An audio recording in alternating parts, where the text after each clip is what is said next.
नमस्कार, मेरा नाम doctor Jyoti translation, masters in translation studies, PG certificate in Bangla Hindi translation और PG certificate in Malayalam Hindi translation. ये सभी कार्यक्रम ओडीएल मोड में हमारे स्कूल से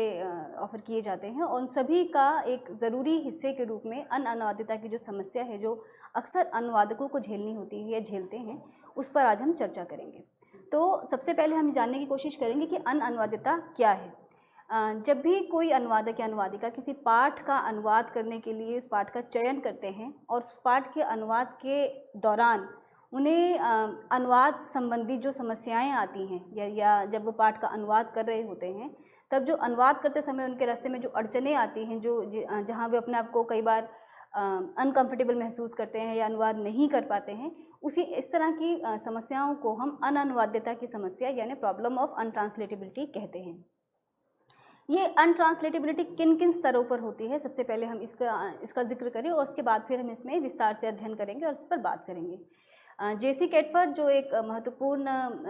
अनुवादक, अनुवाद चिंतक और भाषा वैज्ञानिक अनुवाद चिंतक हैं, वे अनुवादिता को दो स्तरों पर बांटते हैं, भाषाई अनुवादिता और सांस्कृतिक अनुवादिता यानी लिंग्विस्टिक अनट्रांसलेटेबिलिटी एंड कल्चरल अनट्रांसलेटेबिलिटी। तो लिंग्विस्टिक और कल्चरल अनट्रांसलेटेबिलिटी की जो ये समस्या है, जब हम किसी पाठ के अनुवाद के दौरान महसूस करते हैं, इसे कैटफर्ड दो अलग अलग कैटेगरीज में बांट कर देखते हैं और मानते हैं कि दोनों ही तरह की समस्याएं अनुवादकों के सामने अक्सर आती हैं और उनसे उन्हें जूझना होता है या उसके बीच से एक रास्ता निकालना होता है, जिससे वे एक बेहतर अनुवाद एक लक्ष्य पाठ के सामने या लक्ष्य समाज संस्कृति के सामने रख सकें। भाषाई अनुवादिता क्या है? भाषाई अनुवादिता या जिसे हम अंग्रेजी में अनट्रांसलेटेबिलिटी कहते हैं, जब किसी अनुवादिका या अनुवादक को पाठ के अनुवाद के दौरान भाषाई समस्याएं आएँ, यानी जब उन्हें अपनी भाषा में या जिस भाषा से वे अनुवाद कर रहे हैं और जिस भाषा में वे अनुवाद कर रहे हैं यानी लक्ष्य भाषा में, उस भाषा में जब उन्हें समतुल्य ना मिले या समान पर्याय ना मिले, तब इस तरह की समस्या को हम भाषाई समस्याएं कहते हैं। या वाक्यगत जटिलताएं हैं, उसको लेकर जो यदि कोई समस्या है तो ये भाषाई समस्याओं के अंतर्गत आती हैं। दूसरी समस्या जिसकी ओर कैटफर्ड संकेत करते हैं वह है सांस्कृतिक अनट्रांसलेटेबिलिटी यानी कि कल्चरल अनट्रांसलेटेबिलिटी, यानी जब समस्याएं भाषाई होने के साथ साथ सांस्कृतिक दिक्कतें भी पैदा करें। ऐसी सांस्कृतिक समस्याएं कब आती हैं? हम अक्सर बात करते हैं इस मुद्दे पर कि ट्रांसलेशन के लिए दो भाषाओं के साथ साथ दो संस्कृतियों का ज्ञान होना भी महत्वपूर्ण है, बहुत आवश्यक है। केवल दो भाषाओं के ज्ञान से हम किसी पाठ का हो सकता है अनुवाद तो कर दें, लेकिन अगर हमें सांस्कृतिक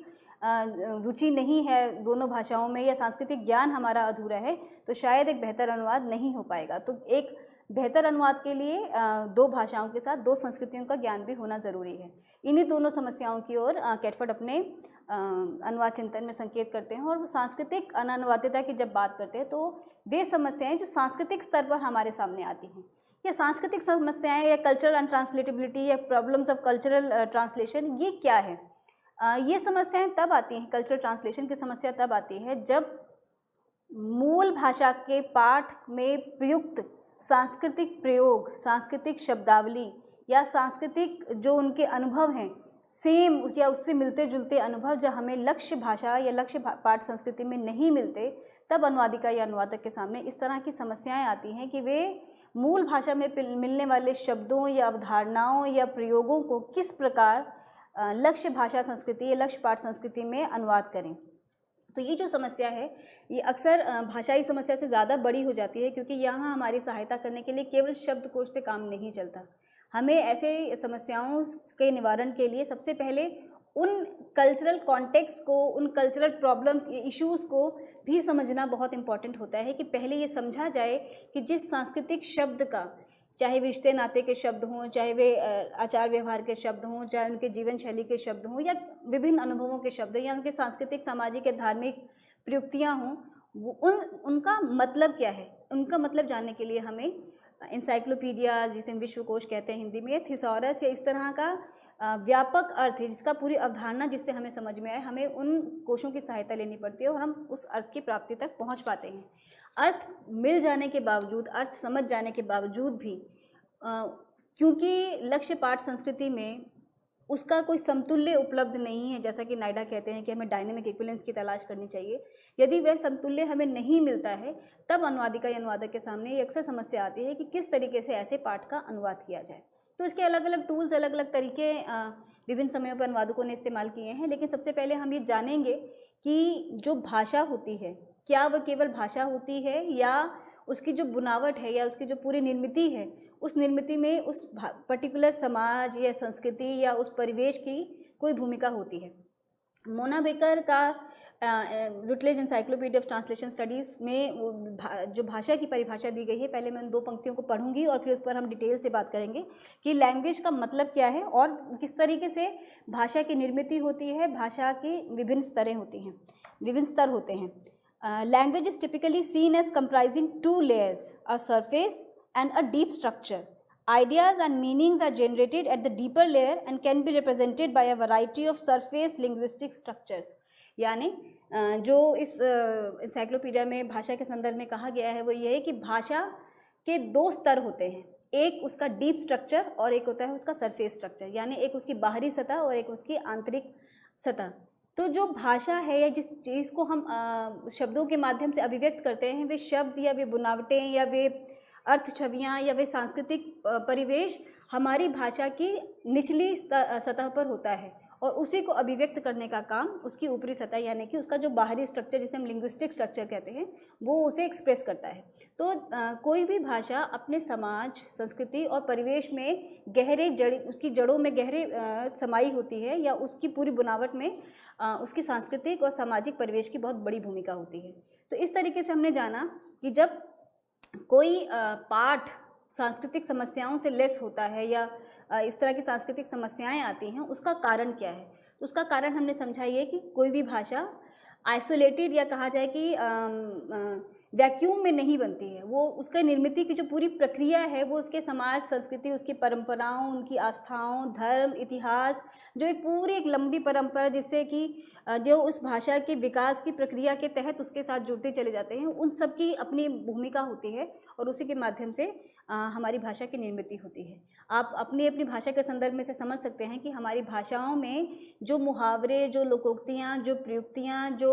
पदबंध हम इस्तेमाल करते हैं वो किस तरह हमारी अपनी ही संस्कृति, हमारे अपने ही समाज से निर्मित होते हैं। किस तरह के मुहावरे या किस तरह की लोकोक्तियों का प्रयोग जो हमारी अपनी संस्कृति, हमारे अपने परिवेश के परिचायक होते हैं, वो केवल शब्द या शब्दों का क्रम मात्र नहीं है, वे पूरी भाषाई निर्मिति की प्रक्रिया के अंतर्गत वो गहरे बुने हुए हैं। तो इस तरीके से एक सांस्कृतिक जो समस्याएं अनुवादक के सामने आती हैं उनसे वो कैसे जूझते हैं। अब ये जो समस्या है कि जो अनट्रांसलेटेबिलिटी का इशू है, ये वास्तव में इसे कैसे देखा जाए, इसे किस तरीके से डील किया जाए और अलग अलग समय में अलग अलग मतलब जो लिंग्विस्टिक्स जो स्टडीज़ हुई हैं या जो भाषा वैज्ञानिक अध्ययन हुए हैं उसमें इस पर अलग अलग तरीके से चर्चा हुई है। जो अनुवाद के संदर्भ में कहें या भाषा विज्ञान के संदर्भ में कहें तो भाषा का विज्ञान का जो संरचनावादी ढांचा है, यानी जिसे हम स्ट्रक्चरलिस्ट अप्रोच कहते हैं भाषा की, वो भाषा को एक अलग स्तर से देखते हैं, एक अलग तरीके से देखते हैं। और जो पोस्ट स्ट्रक्चरलिस्ट अप्रोच है भाषा की, जिसे हम उत्तर संरचनावादी अप्रोच कहते हैं भाषा की, वो भाषा को बिल्कुल अलग तरीके से देखते हैं। और इस तरह से एक भाषा को लेकर 2 अलग अलग विचार किस तरीके से भाषा की जटिलताओं का अनुभव करवाते हैं और कई बार शायद बेहतर अनुवाद के लिए या बेहतर अभिव्यक्ति के लिए रास्ते भी सुझाते हैं। तो हम इन दोनों ही अप्रोच पर आज बात करेंगे और कोशिश करेंगे कि हमारे छात्रों को न केवल अनअनुवादिता की समस्या पर समझ आए और किस तरीके से उन्हें उनका सोल्यूशन या उनका रास्ता निकालना है, उनका उपचार करना है, या और इसके साथ हमें ये भी समझना ज़रूरी है कि भाषा की जो संरचनावादी और उत्तर संरचनावादी जो अप्रोच है वो किस तरीके से भाषा को देखने का नज़रिया बदल देती है और किस तरीके से भाषा समाज में व्यवहार करने लगती है। तो भाषा वैज्ञानिक दृष्टि से या संरचनावादी दृष्टि से हम कहें तो जो बहुत बड़े जो भाषा वैज्ञानिक चिंतक हैं, भाषाविद हैं, सस्यूर, उन्होंने भाषा को 2 शब्दों या 2 कैटेगरीज में बांट कर देखा है, सिग्निफायर एंड सिग्निफाइड, यानी संकेतक और संकेतित। संकेतक और संकेतित से क्या अर्थ है? संकेतित वह अर्थ जो हमारे जहन में है या कोई परिकल्पना या कोई अवधारणा जो हमारे जहन में है, और उसी अवधारणा या उसी परिकल्पना को व्यक्त करने के लिए जो भाषाई शब्द है, जो भाषाई जो बुनावट है, उसे हम संकेतक कहते हैं, जिसकी ओर विमोना बेकर ने अपने लैंग्वेज की डेफिनेशन में जिसकी ओर संकेत करते हैं एनसाइक्लोपीडिया में, कि भाषा की दो सतहें या दो स्तर होते हैं,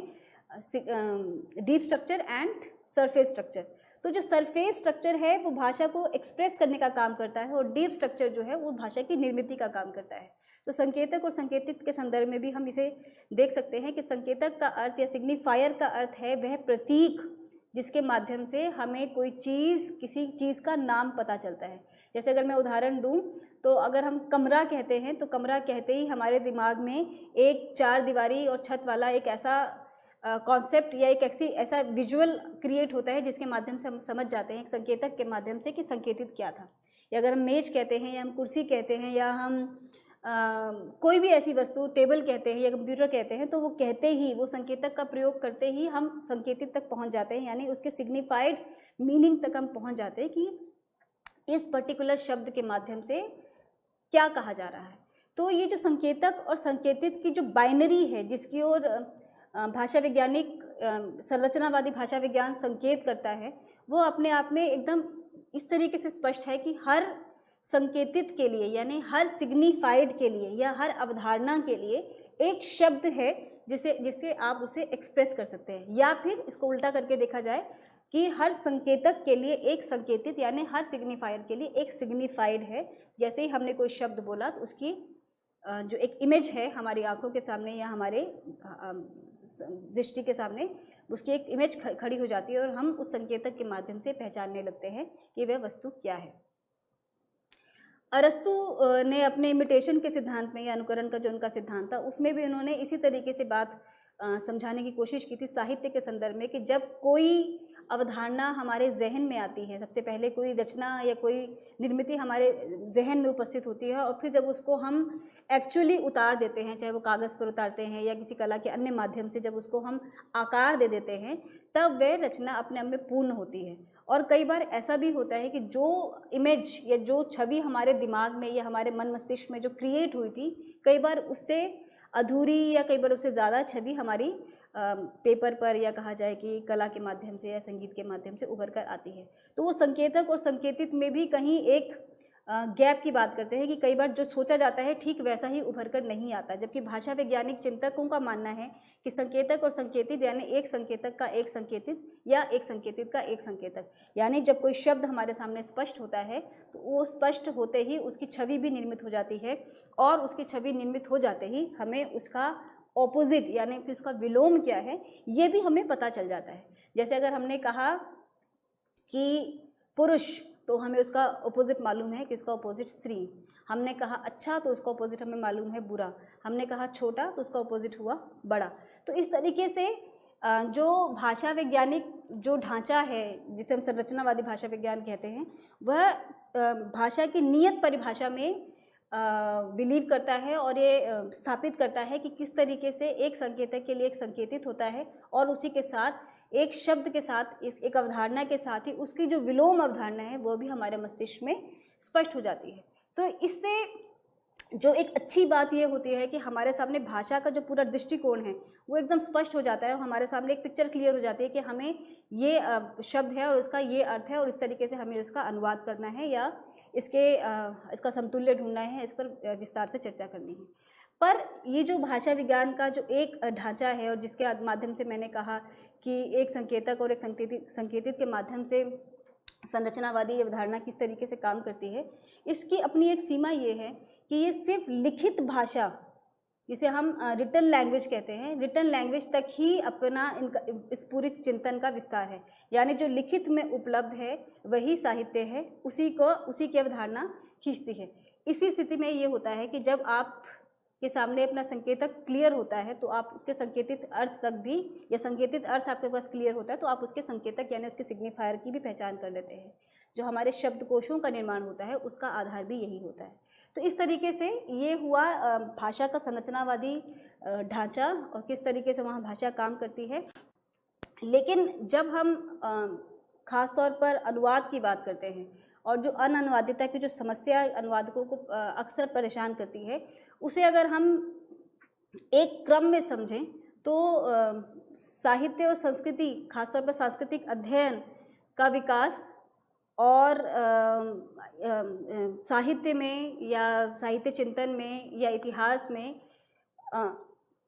उत्तर आधुनिक अवधारणाओं का विकास साथ साथ होता है। और उसी का प्रभाव हम देखते हैं कि उत्तर संरचनावादी जो अवधारणा है भाषा की, वे भाषा को बिल्कुल अलग तरीके से परिभाषित करने की कोशिश करती है। वह किस तरह? अगर हम उत्तर संरचनावादी दृष्टि से अगर हम भाषा की बात करें तो उत्तर संरचनावादी दृष्टि अनुवाद के संदर्भ में या भाषा के संदर्भ में भाषा के लिखित रूप से आगे की बात करती है। केवल लिखित भाषा या जो उपलब्ध हमारे पास जो स्रोत हैं वहीं तक उसका ज्ञान या उसका विस्तार सीमित नहीं है। जॉक देरिदा जो पोस्ट स्ट्रक्चरलिस्ट भाषा वैज्ञानिक या अनुवाद चिंतक हैं या कहा जाए कि पोस्ट कॉलोनियलिस्ट चिंतक हैं, उनके यहाँ उत्तर संरचनावादी अवधारणा के हिसाब से वे भाषा में संकेतक और संकेतित की बाइनरी को पूरी तरह से रिजेक्ट करते हैं। और वो रिजेक्ट करते हुए ये मानते हैं कि भाषा जो या साहित्य जो उपलब्ध है, जो सिर्फ लिखा हुआ है वहीं तक सीमित नहीं है, यानी वह सब भी साहित्य है जो लिखित रूप में हमारे सामने उपस्थित नहीं है। क्योंकि भाषा की जो मानकीकरण की पूरी प्रक्रिया है वह पूरी तरह से उसी प्रक्रिया पर चलती है जिसकी ओर ससीर संकेत करते हैं, यानी जो लिखित रूप में हमारे सामने उपलब्ध है या उपस्थित है उसी के आधार पर भाषा के मानकीकरण की प्रक्रिया भी चलती है। और हम सभी जानते हैं कि हमारे शब्दकोशों में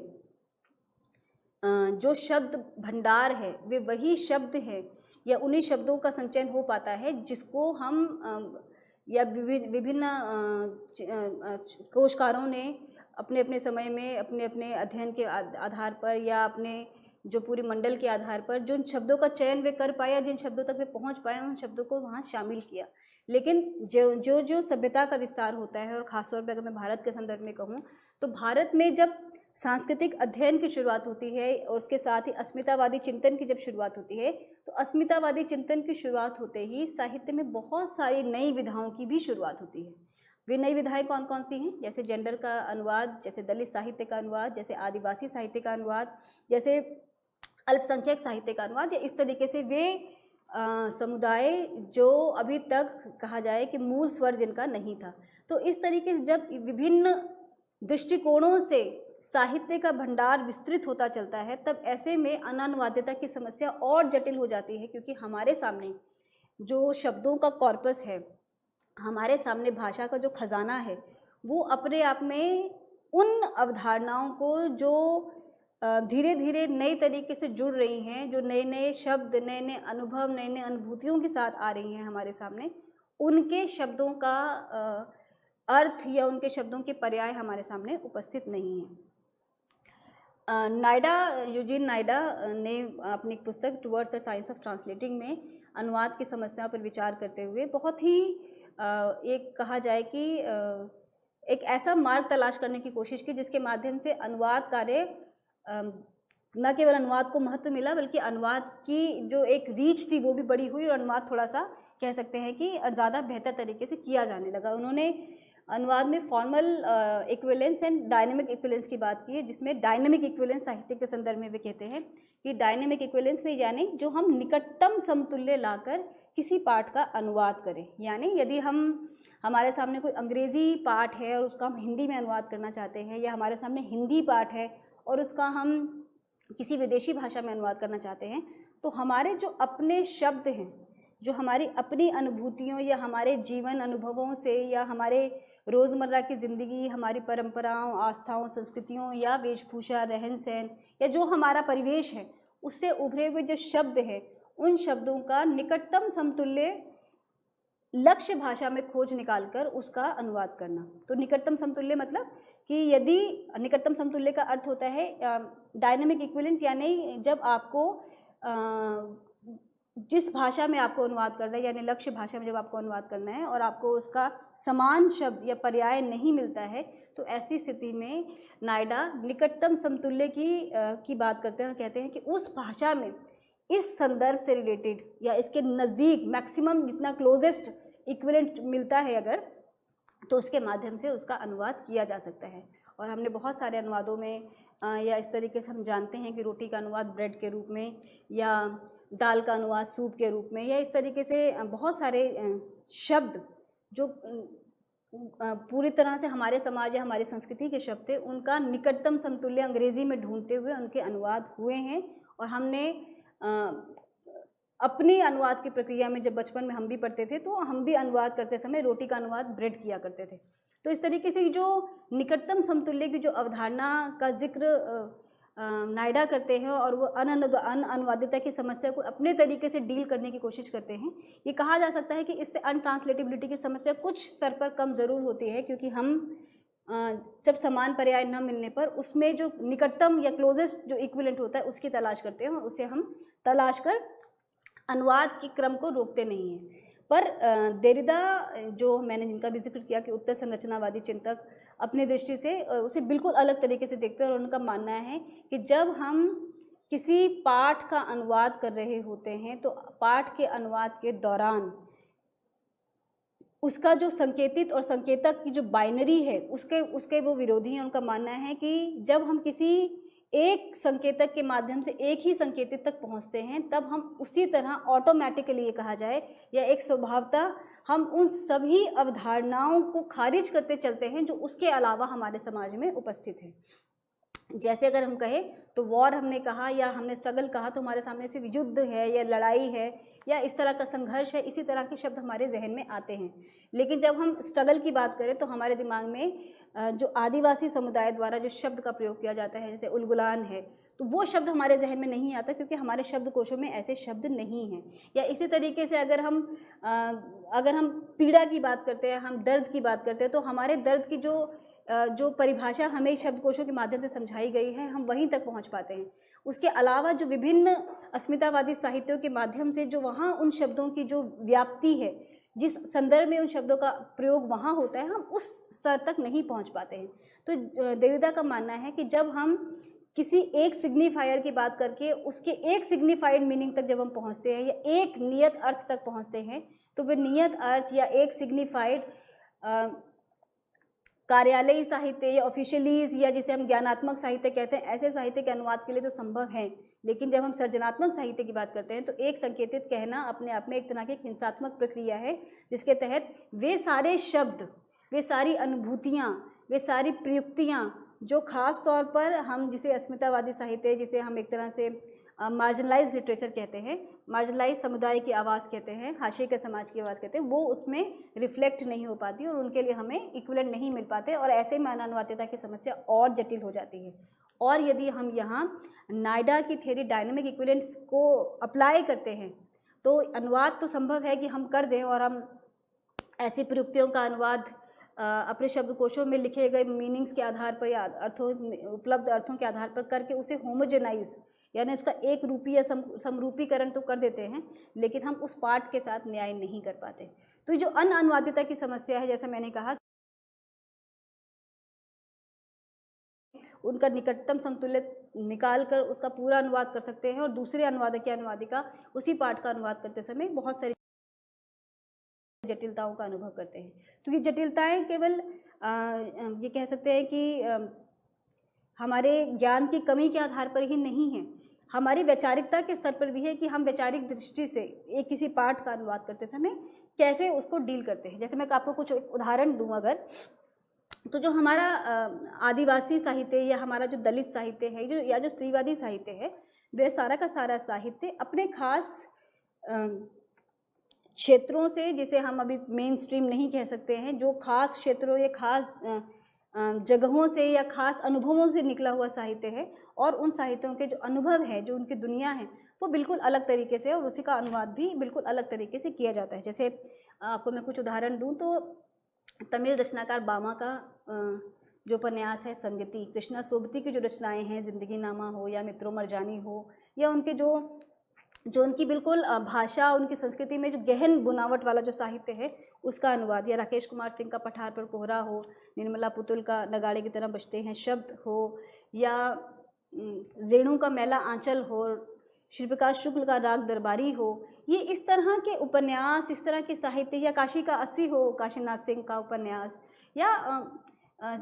मैत्रेय पुष्पा का चाक हो, या इस तरह की ऐसी बहुत सारी रचनाएं, भगवान दास मोरवाल के उपन्यास हों, या कविताएं हों जो इस खास समस्याओं के साथ लिखी जा रही है, या कश्मीरी साहित्य हो, इस तरह का बहुत सारी चीज़ें जो कह सकते हैं कि मूल स्वर की तरह जो साहित्य में जिनको स्थान नहीं मिला, जब इस तरह की प्रयुक्तियाँ हमारे भाषा के स्तर पर आती हैं, तब उसका अनुवाद किस तरीके से किया जाता है। जब लक्ष्मी हेम्स्ट्रॉम ने जब बामा का अनुवाद किया, तो उन्होंने उसके अनुवाद के लिए बिल्कुल अलग स्ट्रैटेजीज़ को अपनाया, और उन्होंने अनुवाद करते समय अनुवादक के स्तर पर छूट ली और मूल शब्दों को, जो उनकी मूल शब्दों की जो प्रयुक्तियाँ थी, उसे एज इट इज़ अनुवाद में ले जाने की कोशिश की और उन्हें एक्सप्लेन किया, उसको उस तरीके से उन्होंने प्रस्तुत किया और उसे रखा। महाश्वेता देवी का अनुवाद जब गायत्री स्पिवाक ने किया, तो गायत्री स्पिवाक ने अनुवाद करते समय कई जगह बहुत लिटरल होने की कोशिश की, क्योंकि लिटरल होकर ही शायद वे बेहतर रूप से मूल संस्कृति के शब्दों को समझा पा रही थी। और उन्होंने अपने विभिन्न अनुवाद से संबंधित जो उनके विभिन्न निबंध हैं, उसमें वह अनुवाद के लिए अनुवादक या अनुवादिका के लिए, वो खासतौर पर जिस संदर्भ में वो अपने आप को प्रस्तुत करती है अनुवादिका के रूप में, वे उन एक तरह से एक जिद की तरह है कि जो भी हमारा ऐसा साहित्य जिसे हम थर्ड वर्ल्ड लिटरेचर कह सकते हैं, जिसे हम ऐसा साहित्य कह सकते हैं जो भारतीय स्तर पर या वैश्विक स्तर पर जो हमारा हाशिया है, उस हाशिए के साहित्य को जब हम अनुवाद कर रहे होते हैं, तो अनुवाद करते समय जो होमोजेनाइज कर देने की जो प्रक्रिया है, जिसे हम डोमेस्टिकेशन कहते हैं, अगर हम इनकी भाषा में वेनुती के संदर्भ में कहें, तो जिस डोमेस्टिकेशन की वो बात करते हैं कि जब किसी पाठ का अनुवाद किया जाए तो इसे इतना डोमेस्टिकेट कर लिया जाए, इसका इतना देशीकरण कर लिया जाए अपनी भाषा में कि उसका मूल का आस्वाद ही खत्म हो जाए और उसके शब्द ही ना बचे। तो अब ये अननुवादिता की समस्या क्या है, इसको आप अलग अलग स्तर पर समझने की कोशिश कीजिए कि शाब्दिक स्तर पर, भाषाई स्तर पर, सांस्कृतिक स्तर पर और वैचारिक स्तर पर, विचारधारात्मक स्तर पर भी ऐसी बहुत सारी समस्याएं किसी अनुवादिका या अनुवादक के सामने आती हैं जब वे किसी पाठ का अनुवाद कर रहे होते हैं। तो इसी दृष्टि में जिसकी चर्चा देरिदा करते हैं अपने यहाँ, और देरिदा ने जिस पोस्ट स्ट्रक्चरलिस्ट अप्रोच की बात की, ये सारी जो पोस्ट स्ट्रक्चरलिस्ट अप्रोच है अनुवाद की, पोस्ट स्ट्रक्चरलिस्ट या पोस्ट कॉलोनियलिस्ट जो अप्रोच है अनुवाद की, वो पाठ को देखने की दृष्टि को ही बदल देती है। और जो अनुवाद को हम अभी तक कहा जाए कि जो उसका कॉलोनियल पीरियड ऑफ ट्रांसलेशन है, या जो उसका अनुवाद के सिद्धांतिकी का जो एक नियत समय है कल्चरल टर्न आने से पहले, वहाँ तक अनुवादक की भूमिका समाज में दोयम नागरिकता या दूसरे स्तर की नागरिकता तक ही सीमित है। वहाँ पर अनुवाद को क्योंकि मूल की नकल या मूल के संदर्भ में ही उसे देखा जाना है, और यह कहा जाए कि अगर हम संरचनावादी अप्रोच की दृष्टि से बात करें तो एक संकेतक का एक संकेतित के संदर्भ में, तो हम अनुवादक को या अनुवादिका को वहाँ पे एक दोयम दर्जे की भूमिका में देखते हैं, और कहीं भी उनका सम्मान या उनका स्थान, जिसकी ओर देरिदा संकेत करते हैं कि बराबर ट्रांसलेटर के बराबर, मतलब मूल रचनाकार के बराबर की बात वो वहाँ पर नहीं करते हैं। तो ये जो कल्चरल टर्न जिसकी शुरुआत ट्रांसलेशन में होती है, उसने वहाँ से अनुवाद की दृष्टि को पूरी तरह बदल दिया, और वहाँ से हमारी जो अननुवाद्यता की समस्या है, मैं बार बार इसे इसलिए जोड़ना चाह रही हूँ कि हमारा जो मूल विषय है अननुवाद्यता, वो किस तरीके से इस अप्रोच के साथ उसकी जो समस्याएँ हैं वो भी किस तरीके से बदल जाती हैं। सूजन बेसनेट और लेफेवेरे, जिनका बहुत बड़ा योगदान माना जाता है कल्चरल टर्न में अनुवाद के, लिखते हैं कि now the question have been changed, the object of study has been defined, what is studied is text embedded within its network of both source and target cultural science.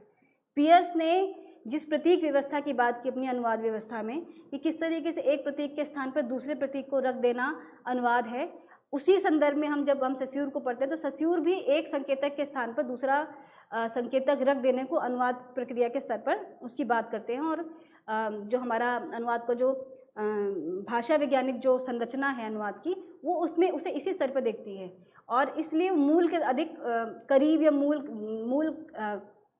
के प्रति ज़्यादा ईमानदार है। लेकिन जब कल्चर टर्न की translation में शुरुआत होती है, तो वहाँ से ओरिजिनल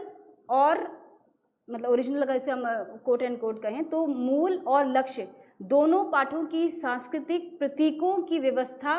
का बराबर तरीके से अध्ययन ही अनुवाद है। वो सांस्कृतिक दृष्टि से उसका परिप्रेक्ष्य पूरा बदल जाता है। तो इस तरीके से हम अननुवादिता को देखते हैं, और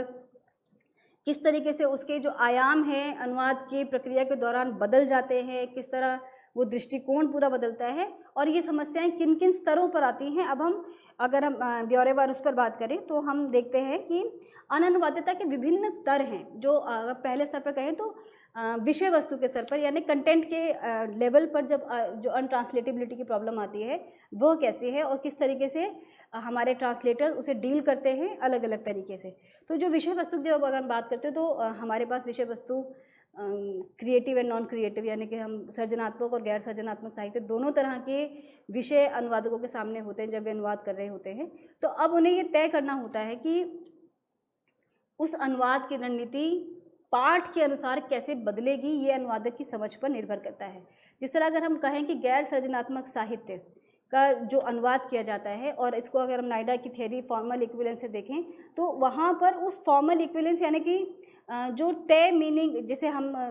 जिसकी ओर से भी संकेत करते हैं कि एक संकेतक का एक संकेतित या एक संकेतित के लिए एक संकेतक, उसी संदर्भ में हम देखते हैं कि जब हम ज्ञानात्मक साहित्य का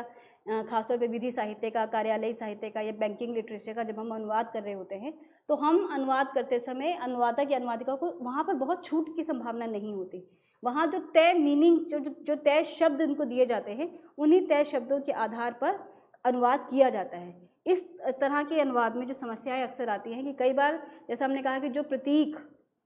हमारी स्रोत भाषा में उपलब्ध हैं और उसका इक्विवेलेंट जब लक्ष्य भाषा में उपस्थित नहीं होता तब अनुवादक क्या स्ट्रैटेजी लगाते हैं। तो जो था कि अगर हम इसे हम सृजनात्मक साहित्य के संदर्भ में कहें तो निकटतम समतुल्य या फिर हम उसे थ्योरी ऑफ रिटेंशन से हम इसे डील कर सकते हैं।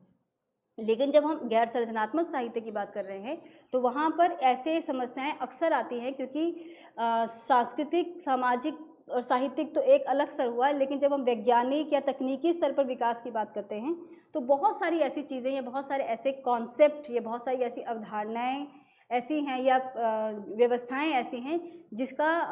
उद्भव हमारे भारतीय समाज में नहीं हुआ। तब ऐसे संदर्भ में अनुवादक या अनुवादिका के बाद वही दो स्ट्रैटेजी की, या तो उसका निकटतम समतुल्य ढूंढकर या उसका जितना हो सके अच्छा पर्याय ढूंढकर या नया शब्द कॉइन करके उसका अनुवाद किया जाए, या फिर उन मूल शब्दों को एज इट इज़ लिप्यंतरण करके हम उन शब्दों का प्रयोग कर लें। जैसे बहुत सारे शब्द हमारे जहन में आ सकते हैं, कंप्यूटर है, टेक्नोलॉजी है, या ऐसे बहुत सारे शब्द हैं। टेक्नोलॉजी के लिए हम प्रौद्योगिकी यूज़ करते हैं, लेकिन हम अक्सर इस शब्दों का प्रयोग इसी तरीके से करते हैं, कंप्यूटर के लिए, माउस के लिए,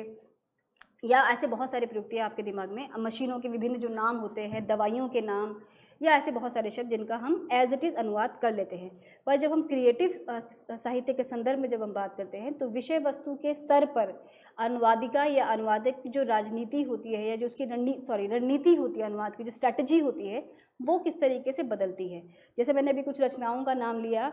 जिसमें मैंने ख़ास तौर पर अस्मितावादी साहित्य का जिक्र किया, और मेरे जहन में रेणु का एक पंक्ति गूंज रही है जो उनका उपन्यास है मैला आंचल, जिसमें वो एक दृश्य है और दृश्य में वो बोलता हुआ पात्र निकलता है, 4 आना लबड़ी ताड़ी रोक साला मोटर गाड़ी। तो जब इस तरह के संदर्भ, इस तरह की प्रयुक्तियाँ या गीत या ऐसे शब्द जो प्योरली किसी खास संस्कृति में गहरे एम्बेडेड होते हैं, गहरे बुने हुए होते हैं, तब ऐसे साहित्य के अनुवाद में अनुवादिका या अनुवादक के सामने जटिल समस्या होती है कि अब इस तरह का जब अनुवाद कर रहे हैं तो उसे अनुवाद कैसे करें। कई बार भाषा ही इतनी जटिल होती है कि उनके समतुल्य या इक्विवेलेंट ढूंढना दिक्कत होता है। कई बार इस तरह की प्रयुक्तियाँ ऐसी होती हैं जो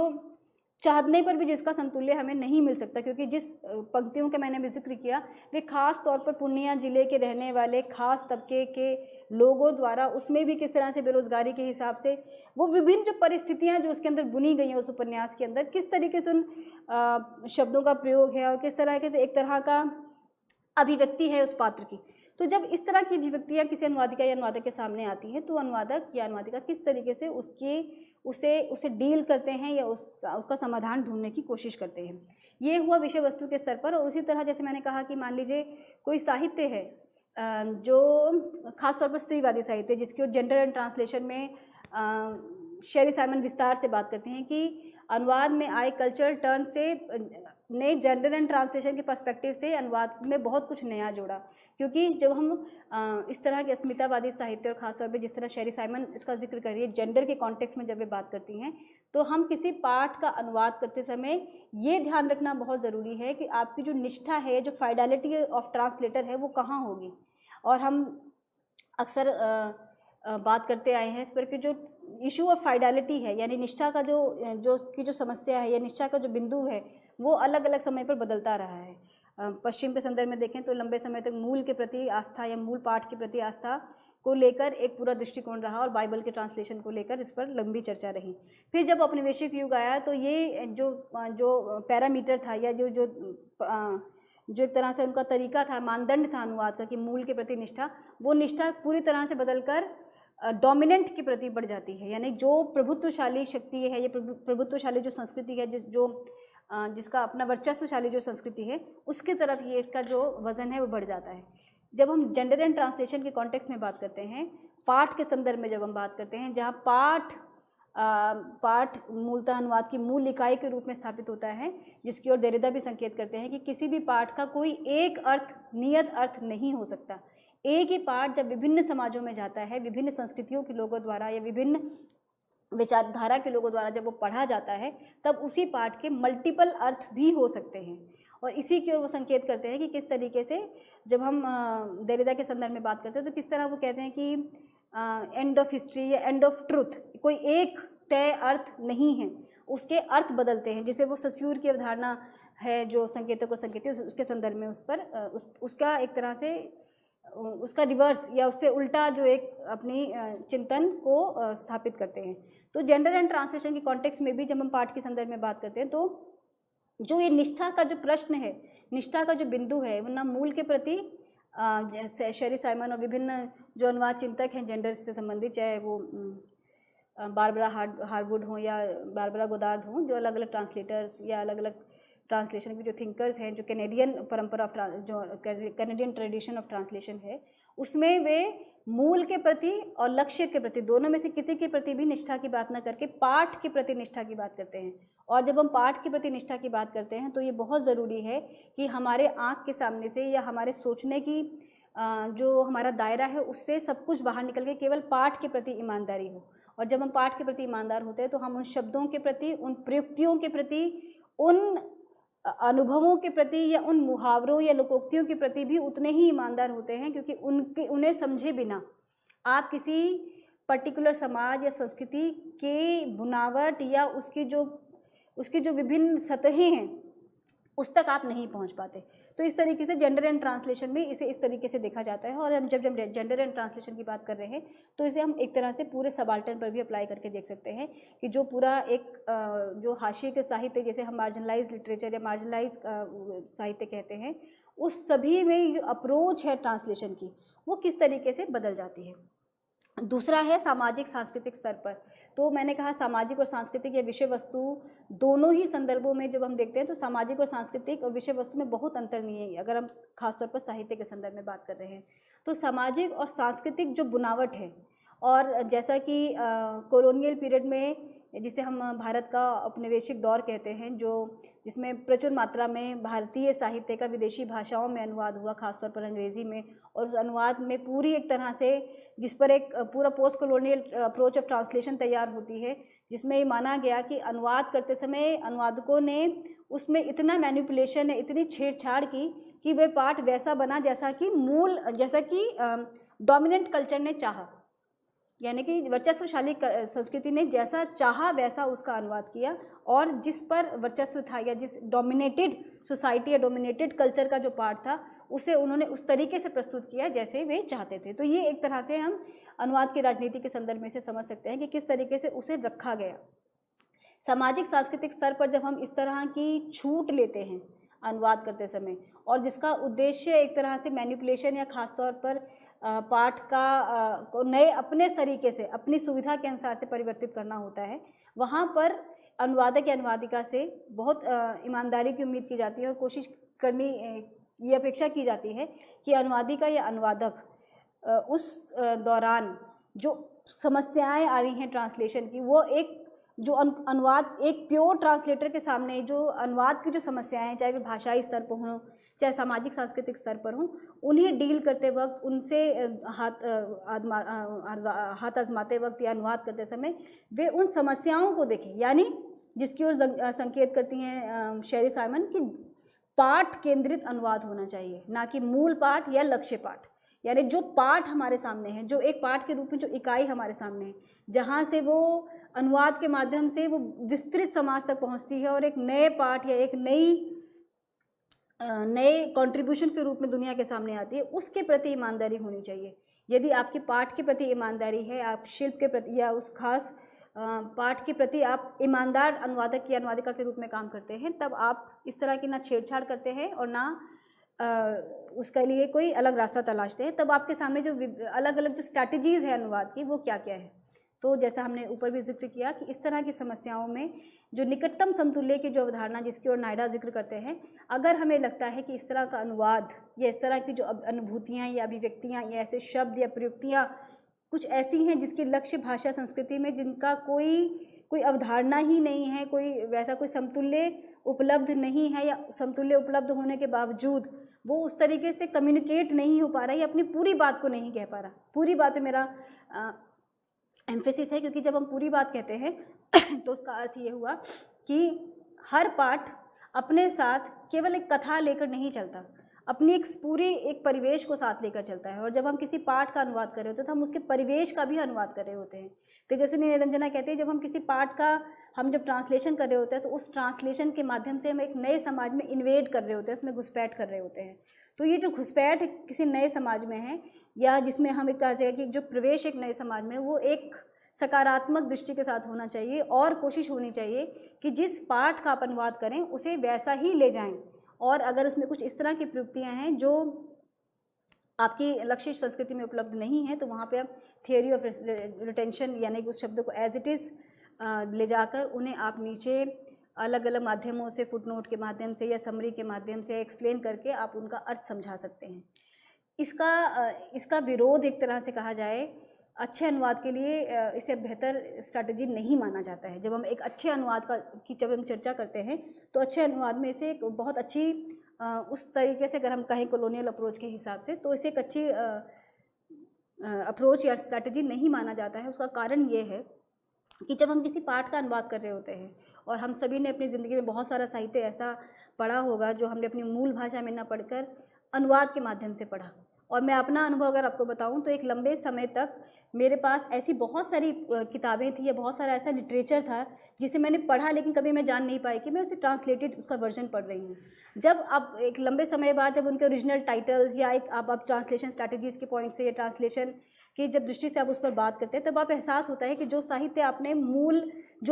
अपनी भाषा में पढ़ा था वो मूलतः आपकी भाषा का था ही नहीं, वो किसी और भाषा से अनुवाद होकर आया था। तो वैसा क्यों हुआ? क्योंकि उस ट्रांसलेशन के दौरान वो इतना फ्लुएंट या इतना फ्लॉलेस अनुवाद था कि वो पता ही नहीं चला कि वो किस संस्कृति और किस समाज से आया। अनुवाद की दृष्टि से आप कह सकते हैं कि बहुत ही अच्छा साहित्य, क्योंकि आपको कहीं भी पता ही नहीं चला और आप उसको ओरिजिनल की तरह पढ़ते रहे, लेकिन आप उस संस्कृति या उस पर्टिकुलर कल्चर, या हम खास तौर पर अगर कहें तो जो डोमिनेटेड कल्चर था, जिसका साहित्य आप तक पहुंचा और आपके लिबास में आकर वो पता ही नहीं चला वो किस समाज या किस संस्कृति से आया है, तो आपने सिर्फ उसका मूल ले लिया, और जो उसका जो एक तरह से उसकी जो शेल था, उसकी जो बाहरी सतह थी, वो आप तक नहीं पहुंच पाई, या जो उसकी जो सांस्कृतिक बनावटें थी या उसके जो कल्चर न्यूआंसेस थे या उनकी जो प्रयुक्तियाँ थी, वो आप तक नहीं पहुंच पाई। तो वेनुटी जो ट्रांसलेशन को एंग्लो अमेरिकन दृष्टि से जो ट्रांसलेशन पर बात करते हैं और मानते हैं कि अमेरिका में जो लंबे समय से जो अनुवाद की जो काम चलता रहा, जिसकी एक लंबी परंपरा है, उसमें हमेशा से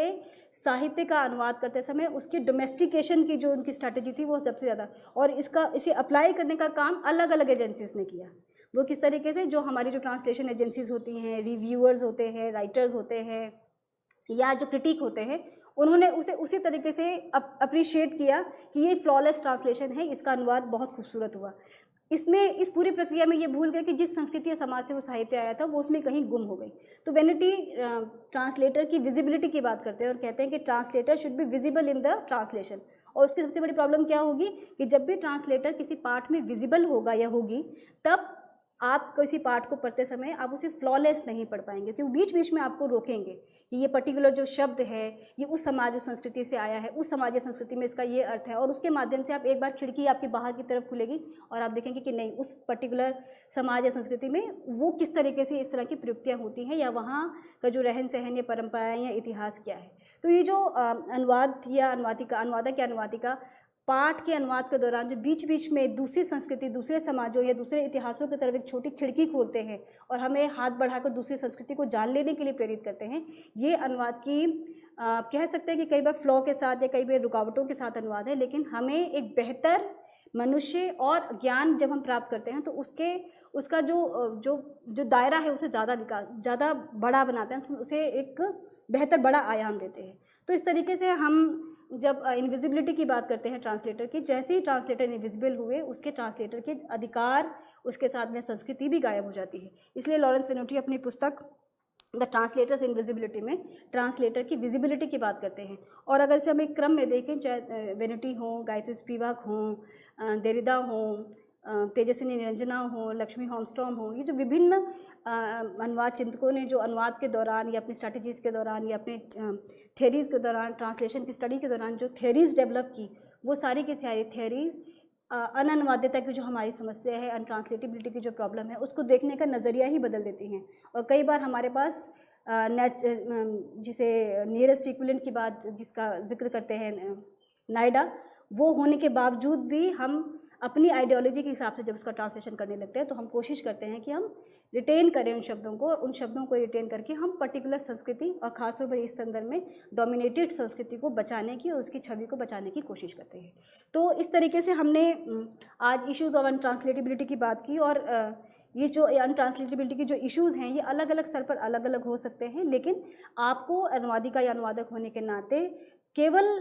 इनविजिबल ट्रांसलेटर होकर नहीं, बल्कि विजिबल ट्रांसलेटर और थिंकफुल ट्रांसलेटर होकर आपको ये सोचना पड़ेगा कि जब आप किसी पाठ का अनुवाद करते हैं तो अनुवाद करते समय आपके सामने जो अनट्रांसलेटेबिलिटी की जो प्रॉब्लम्स आती हैं उसमें आपने क्या स्ट्रैटेजी अपनाई ट्रांसलेशन करने की। और जब आपने अगर उनको किसी जिद के तहत सारा का सारा या सभी शब्दों का या सभी प्रयुक्तियों का या कुछ ऐसे जो कल्चरल न्यूएंसेस का मैंने जिक्र किया, आप उसका अनुवाद कर देते हैं, तो उस अनुवाद में क्या छूटा और क्या बच गया, इस सब पर आपको अनुवादक होने के नाते, अनुवाद अध्ययन के विद्यार्थी होने के नाते, एक थिंकर होने के नाते आपको इस पर विचार करने की ज़रूरत है। मुझे लगता है मैंने अपनी तरफ से अनट्रांसलेटेबिलिटी के लगभग सभी बिंदुओं को छूने की कोशिश की है। मैं उम्मीद करती हूँ कि हमारे स्टूडेंट्स को और हमारे लिसनर्स को इस सेशन इम्पोर्टेंट लगा होगा। आप सभी का आभार, शुक्रिया, नमस्कार।